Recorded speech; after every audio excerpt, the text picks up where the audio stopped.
Today we will talk about two laws of force, which are the law of octaves and the law of entropy. And let's say that the objective of studying this topic is for us to know how these two laws of the force work and how they actually subdue us, and how by knowing them we can use them to ascend through the wise use of the musical octaves in our lives, and through combating the entropy, that is the law that always seeks to make us like equal to the rest of humanity, so that with this, let's say, knowledge, we prevent us from descending on our path towards the intimate self-realization of the being. So we are going to start by explaining that or what is the law of octaves. The law of musical octaves is also known as the current of sound or the current of life, since we'll see that just as the musical notes always ascend from lower tones to higher tones, ascending in their vibratory levels, each higher going from a lower octave or lower vibratory levels to a higher octave or higher vibratory levels, or we can say levels of consciousness in the case of our inner work. And the law of octaves teaches us to ascend. It allows us to see where we are stuck, why we are stuck in our progress, and how to continue ascending until we reach the final goal. If we observe the musical notes, do, re, mi, fa, sol, la, ti, and do, and that the seven notes corresponds to a musical octave. We'll see that to go from the lower do to the higher do, it is necessary to rise one more octave, a whole set of seven notes. But it is interesting to observe how all of us human beings and all our processes and all our projects are subject to this vibratory scale or current of life at the same time that we are subdued to it. We are going to see that just as when we begin to sing a musical scale, when we start do, re, mi, when we reach mi, we find like the first pause between the notes mi and fa, and then the following three notes, which are fa, sol, la, go together. But when we reach la, we find the second pause between la and ti, and then moving to the ti note, we see that it is independent, and that to move to the higher do, we find the third pause between the ti and do. That do belongs to the higher octave. And we will see that we are going to find those same three pauses whenever we push ourselves to take anything from a lower level to a higher level. In any aspect in our life that we want to undertake and that we want to take it to a higher level, we are going to find or we are going to have to break with those three pauses. And those impulses that are going to lead us to start and that are going to allow us to break with those pauses is what we call a shock. And to illustrate this, we could give the example of any company or business that we decide to undertake. We will need a boost. Can it be encouragement or an investment to start up the business? That will be our first shock. But always and inevitably, we are going to find that after starting buying the equipment, the raw material, finding the workers, and so on, there will be a process of stagnation, a pause, maybe in the difficulty of opening up a field in the market, for example. And if the company doesn't give itself that second impulse or that second shock that may imply making a new investment or an effort in the search for relationships or clients, etc., that progress could be stale and gradually lose that strength and can return to the point from which the business departed from the very beginning. On the other hand, if the company owners give themselves that impulse or give to the company that impulse, that second shock, then they would rise to another point on that scale in which they would begin to produce, to generate profits, etc. But they will also reach a certain point. Let me just a second, let me check something here. Okay. They will also reach a point where they will face new difficulties that could lead again the business to stagnation and setbacks, such as the competition they find in the market or the rising in the cost of the raw materials, etc. And again, in order to continue ascending, they will be faced with the need to give another shock, another impulse. They until they can take that business to an unstable level. But and you can see it is the same. But really, we can see this in anything we undertake. We could see it in a couple relationship, for example, that we start. And if we analyze it, we'll see how these three pauses gradually and inevitably occur, and that the majority of relationships, which are the ones that fail, break in one of these pauses and are caught by the law of entropy, which we will talk about later. So we'll see that the law of octaves is actually in everything at a micro level, but we will also see, or we could also see it in a macro level in relation to our own existence and to the very purpose of our existence, which is to achieve the self-realization of the being. So in us, seeing this scale, these octaves in what is our entire existence, the first shock occurs at birth, when inhaling the first breath, when in that first breath is where the spark definitely enters the new body.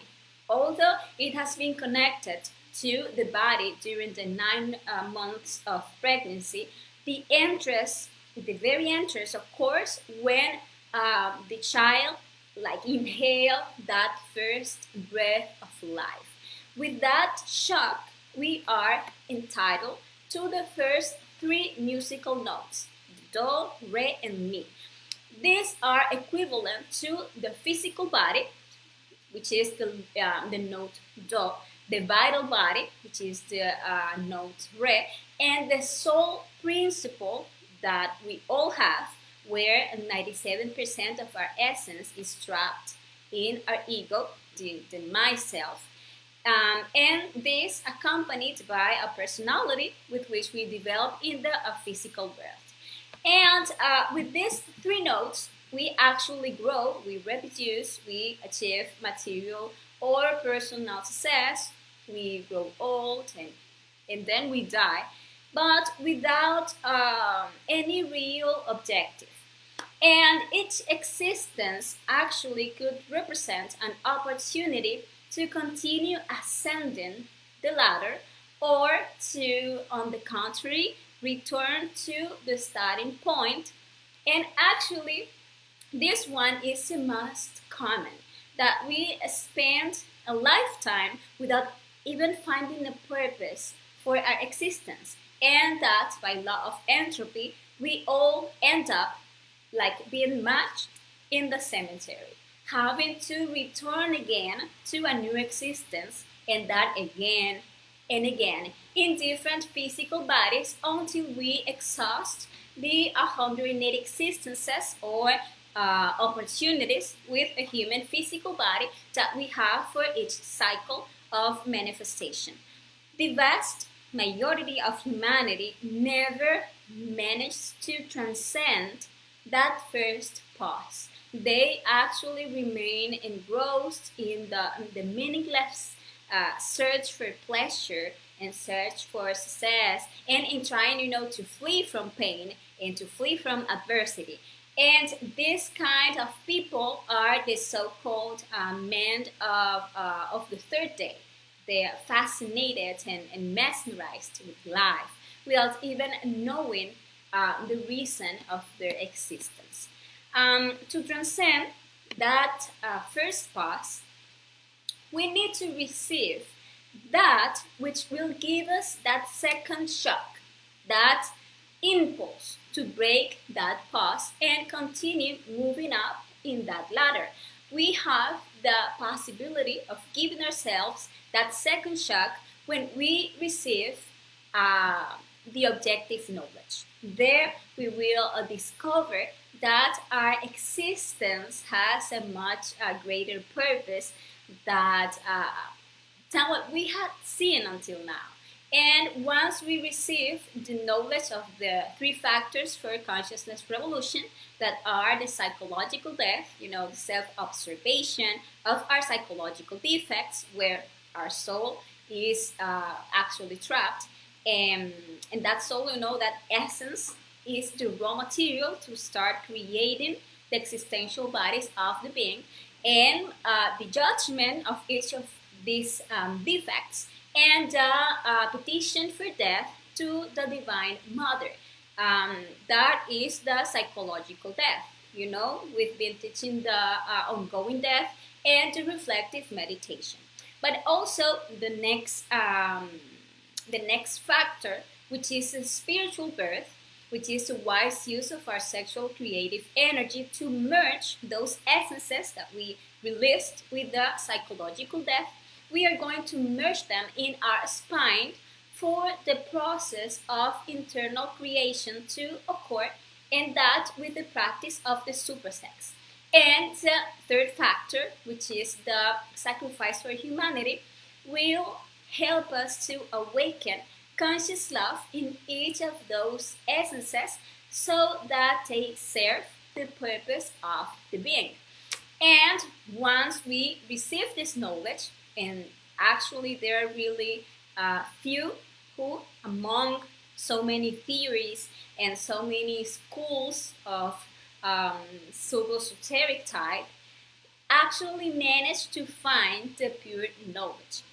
And that is why that biblical phrase that says, "Out of 1,000 who seek me, one finds me." But if we are one of 1,000 who find the objective knowledge, at that moment, two paths are open to us. Some will receive this knowledge and they will take the path of the believer. They will have it as one more theory, they will not practice it, and therefore they will not use this knowledge as that impulse or shock to start ascending in the following notes. And there, that biblical phrase continues when it says that out of 1,000 who find me, who finds the objective knowledge, only one followed me. And actually there, this phrase is fulfilled. And since there are really very few who begin to practice, to take the path of the practitioner, and then they receive that shock and begin through the practice of the supersex to create themselves internally. Therefore, they begin to ascend through the next three notes, which are the notes Fa, soul law, and that is the creation of their solar astral body, their solar mental body, and their solar causal body, thus becoming true men with a real internal constitution, because they will regenerate the physical body they already have, but in a lunar state, and they will turn it in a solar state. Also, they will regenerate a vital body, and they will create astral, mental, and causal bodies. So there they definitely create their human soul, and they become the so-called men of the sixth day, men made in the image and likeness of God, by carrying out a process which is internally called the Genesis, or the creation from the waters in the first mountain, which consists in the creation of the solar bodies. However, at this point, the second pass occurs. At this point, the first part of this work is barely being completed. But when we begin the process of creating the causal body, we are presented with the proof of the choice of the path. And here, at this point, we will have to choose between the path of nirvana, which is a very tempting path, where we will receive all the rewards for the hard work done up to that point, and we will have, if we choose nirvana, we will have the right to live for perhaps hundreds or thousands of years in the so-called paradises of the nirvana. But having, barely reached the level of man, having to sooner or later return to the wheel of samsara to try to start the path again, waiting for that time to complete it. And having, betrayed their intimate Christ, since only by taking the direct path, that force that is called Christ can be born in us. That force, that Christ, is actually what is going to turn us from a man or an angel into a superman or a resurrected master. At that point, when we are in choosing the path, we or approximately 70% of consciousness has been rescued. Almost all our visible moon has been cleaned, but however, we still have alive all the defects related to our invisible moon, and the cause selves, or the cause eyes, or the seven seeds of the ego are still alive, and or as only the Christ in the work of the second mountain can do the work of eliminating these eyes in the infra dimension of the planet Earth, thus liberating the totality of our consciousness. But unfortunately, the vast majority take the path of nirvana. It is said that out of 1,000 people who reach that point, 999 choose the path of nirvana, and fulfilling there the third part of that biblical phrase that concludes by saying, out of 1,000 who follow me, only one is mine. Those who, on the contrary, choose at that point to do the will of the Father, choosing the direct path, will then have the right to unite with their divine soul, that is represented by that Buddhic body. We talk about the 7 bodies in lecture number 10, in case you haven't seen that.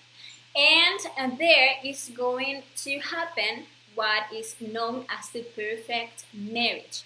That is the union between the human and the divine. The human soul is representing that triangle that goes up, and the divine soul is representing the triangle that goes down. And that when they were united, they formed that 6-pointed star or a Star of David, which is the star that announces the birth of the Christ. Since it is from this union of the human soul and the divine soul that the Christ or the Christ force will be born in us. And that Christ force is actually represented by the atomic body. And so the third shock is actually represented by the birth of the Christ in the heart of the man. That igneous force in us that will guide us and will do all the work of the second mountain, which and the second mountain is also known as the apocalypse, or the end by fire of all the subhuman elements that we have inside us. With this shock, we then overcome that second pass, and we are entitled to the musical note T.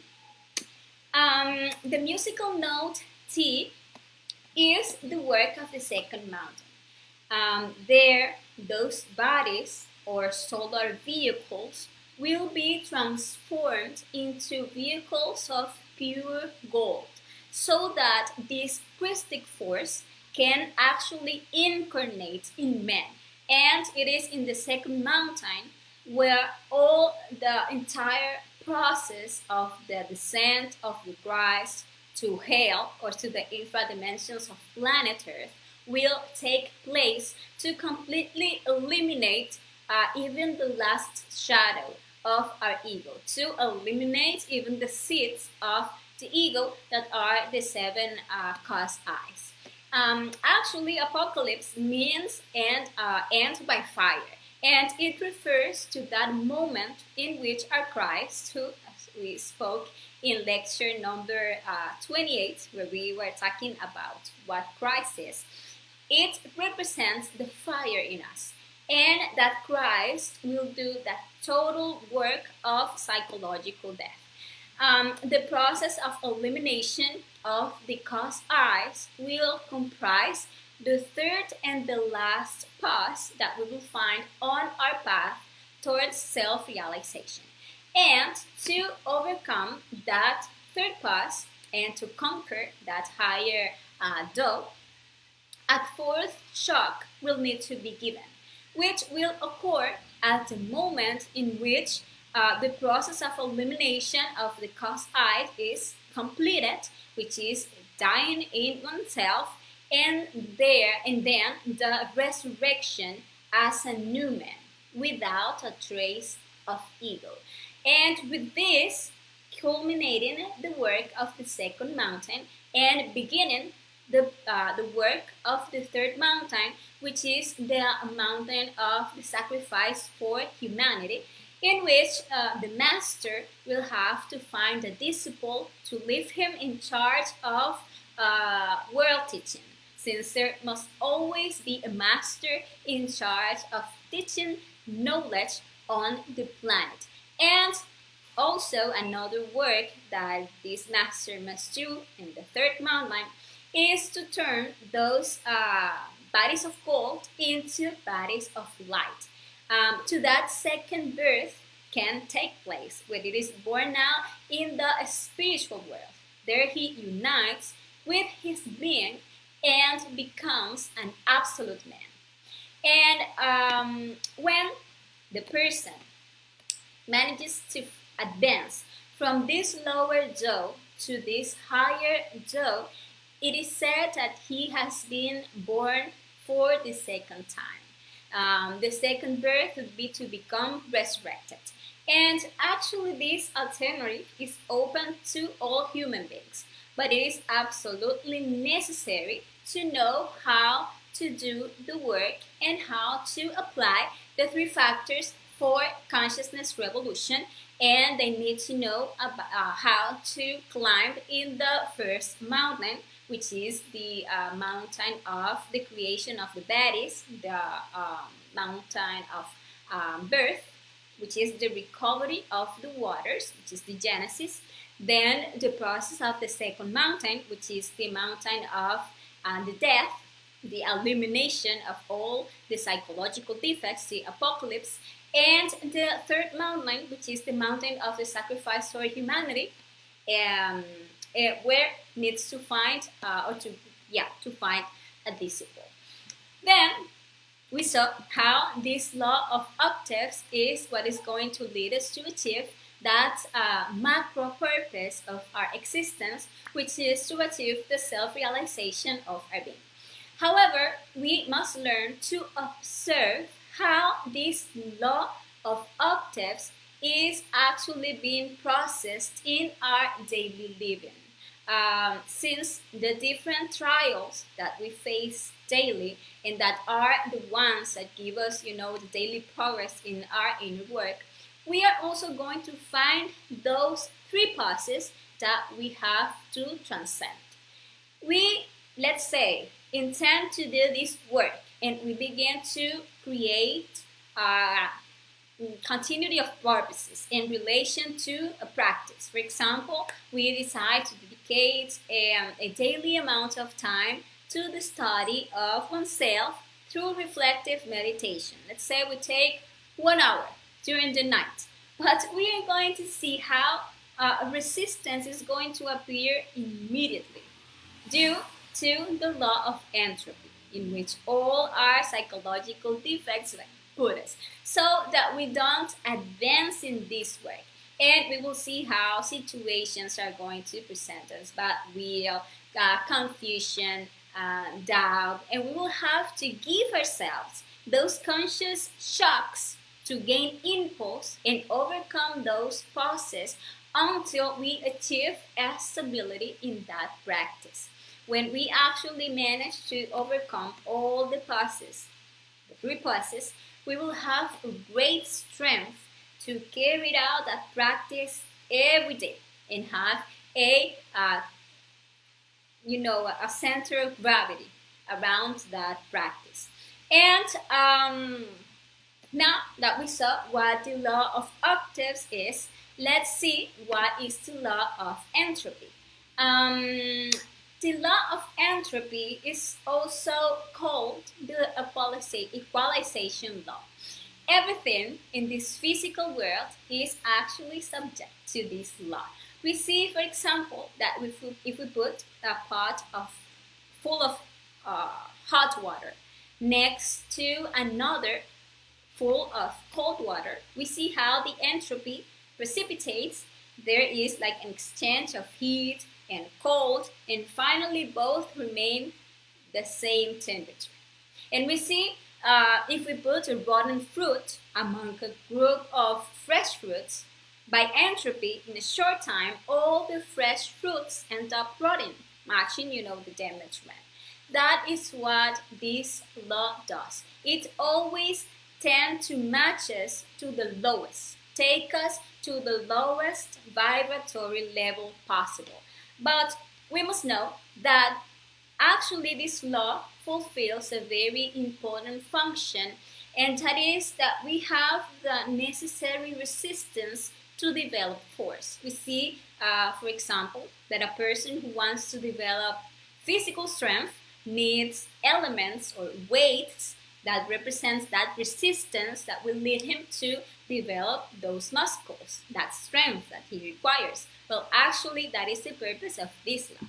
But it happens that nobody knows how to use this law consciously. People usually give up at the first resistance. We like the easy, and the easier thing is to descend. Millions of people are stuck on the path of entropy. Since they don't work on themselves, they become more and more degenerate. Their minds get atrophy. Their energy centers are increasingly unbalanced. They are increasingly subject to vices, to materialism, pornography, violence, and so on. And if we actually observe ourselves, we can see how this law of entropy is always being processed in us. We can see it when we thoughtlessly want to do what everyone does, what is popular. So we are looking to see which is the most popular series, or we fall into the incessant search for pleasure and money as everyone else is doing. And we can see how we fall into entropy when we see, let's say, that friends are criticizing someone or gossiping about someone's life, or how such thing that such a famous person did is being commented on by everyone, and there we go, and we also want to find out what happened, and we also want to give our opinion, so we match ourselves with everyone else. So we see, or we can see it also, let's say when we arrive home in good spirits and we find that there is a fight between our relatives, and that like irritate us, and we end up annoyed and furious, and we actually fail to observe how the law of entropy made us equal to the environment at that moment. And the problem with getting into entropy is that we lose the octave, we lose the impulse that we had to move forward. And driven by this law, we all end up the same, reaching the end of our lives without having undergone a process of liberation and of awakening of our consciousness. And no matter if we manage to accumulate a lot of fame or wealth, and that when we die they bury us in a golden coffin, or if we died poor and we are buried in a simple wooden coffin, we'll end up just as bony as the other. The law of entropy immolates us all in tatters, and all things are marked under the law of entropy. It is found in everything.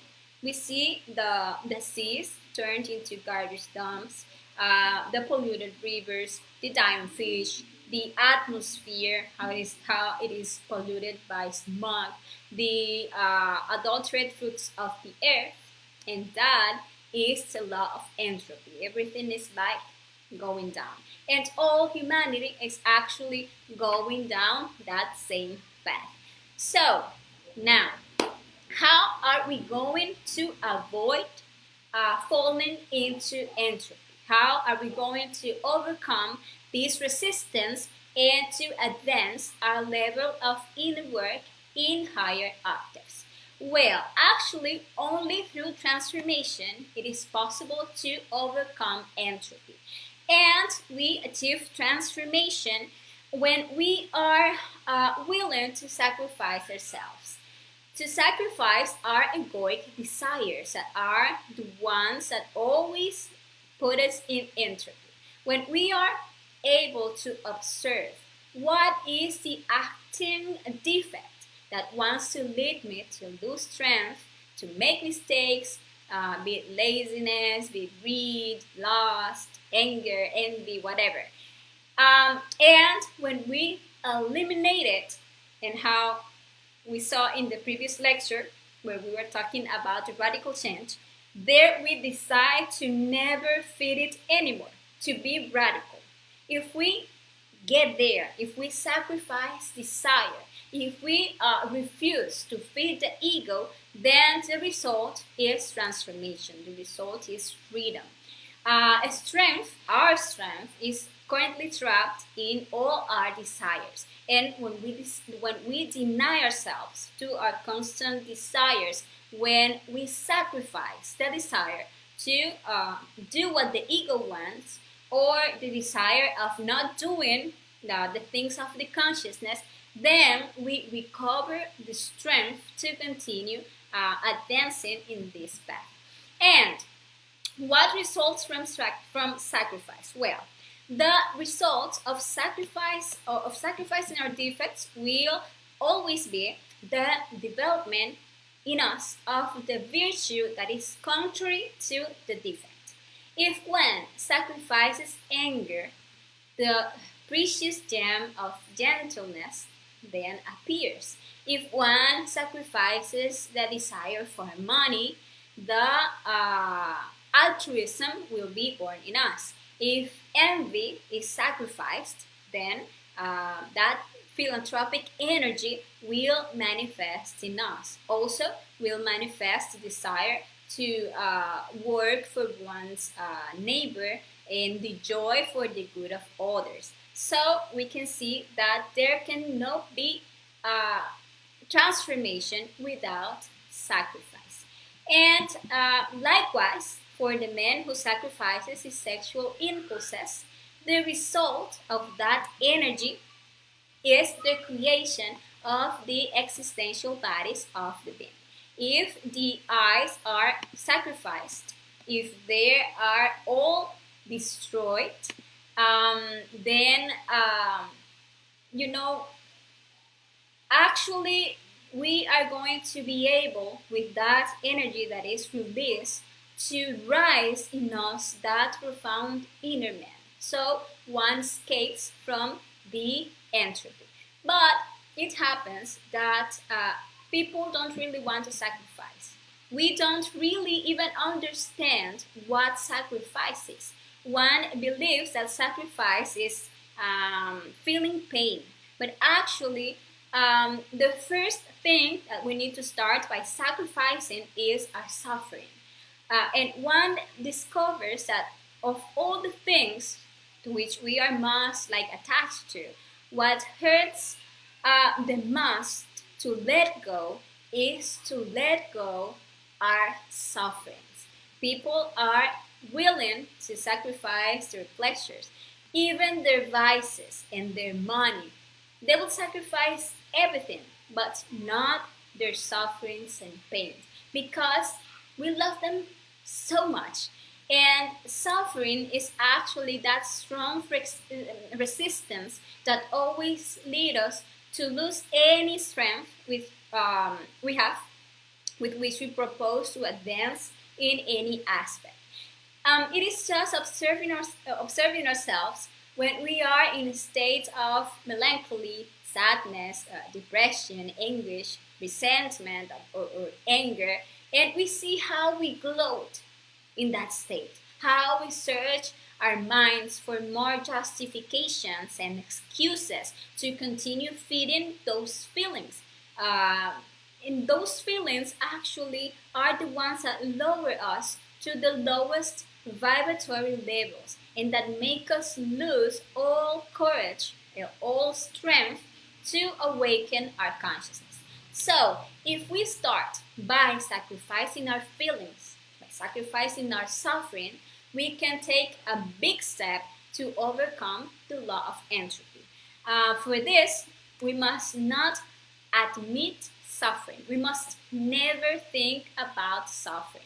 When one sacrifices one's sufferings, when one eradicates from oneself the eyes that produce suffering, and the suffering there remains sacrificed, then the eye of suffering, you can see, can be eradicated. It must be eradicated. That energy, that result from there is actually transformation, because a different man is going to be born in us, and that man is always going to overcome the law of entropy. And finally, I want to mention that in relation to sacrifices and how they serve as an impetus to move forward, we must bear in mind that when we sacrifice ourselves for others, when we develop conscious love for all humanity, when we help others so that they can wake up, so that they can also transform, so that they can also advance spiritually, we receive in return a lot of strength to be able to advance in our own inner way. And I remind you that there can be no transformation without sacrifice. And well, actually, this was today's topic. Thanks to those who have seen the video. I hope it has helped you learn how to develop the strength to do your own inner work. And as always, I invite you to our next lecture that will be next Sunday.